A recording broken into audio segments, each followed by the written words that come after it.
It is very important to feed your pet treats, mostly for training. It's the best way to train them. But when you feed them treats, you don't want to give them too many. So I break it up into tiny little bits.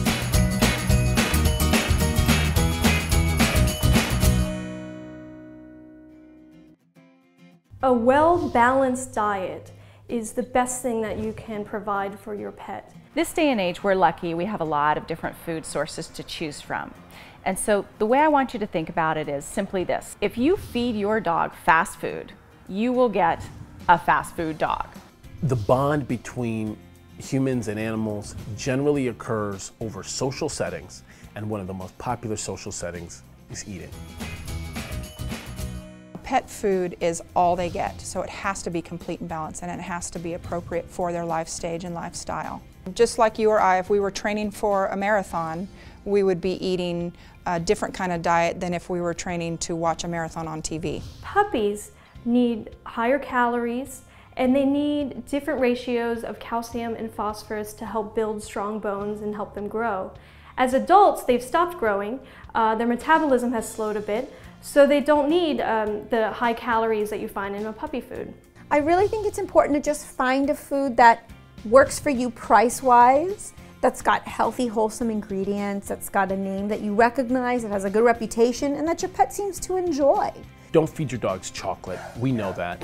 Grapes, raisins, onions, garlic, high-fat foods like ice cream, pork chops, those sorts of things are things to stay away from. If you're worried at all, just avoid those foods until you're sure that they can have them. It's better to be safe than sorry. In the United States, 58% of cats and 45% of dogs are overweight or considered actually obese. There's some really easy ways that you can check at home if your dog or kitty cat is overweight. What you want to do with Oscar is see if you can feel his ribs, and I can feel his ribs very well, but I don't see his ribs. If you put your hands on him and there's ribs, way too skinny.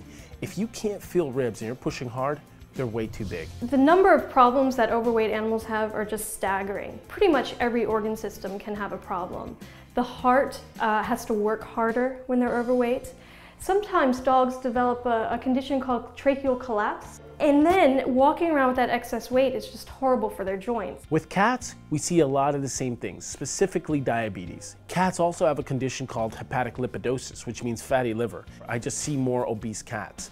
They're more common, people are free feeding them, and they tend to overeat. Because a lot of times, cats don't know where their next meal is coming from an evolutionary standpoint. One of the biggest issues with feeding dogs is that people feed too much, and they like to give table scraps. They like to feed some of their own food. But the biggest problem they have is they don't feed the right proportions. I don't think people realize that, when you give a pet a little snack here or there, how the calories build up. I think the education that's needed to say, hey, don't give them that piece of cheese, but I don't think they understand that.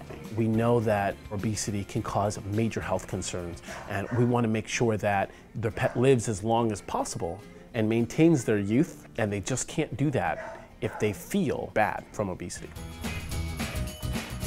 Food is the most important thing in our lives. Next to oxygen, food is the most valuable thing.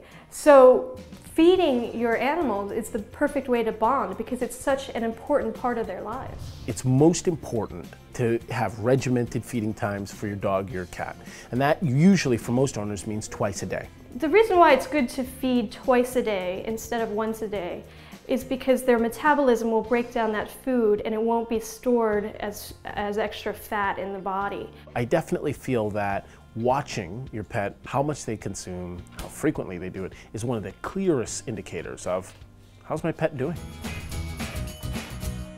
The most common misconception I find about pet nutrition is that dogs and cats need to eat more than they really do. People tend to overfeed their pets. The best thing to do is measure out how much you give them and make sure that you're not giving anything more than what it says on the package to feed.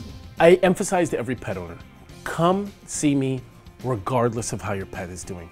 Come during healthy times, come during sick times, come during emergency times. Because if you come during the times that they're well, they're probably going to stay healthier longer.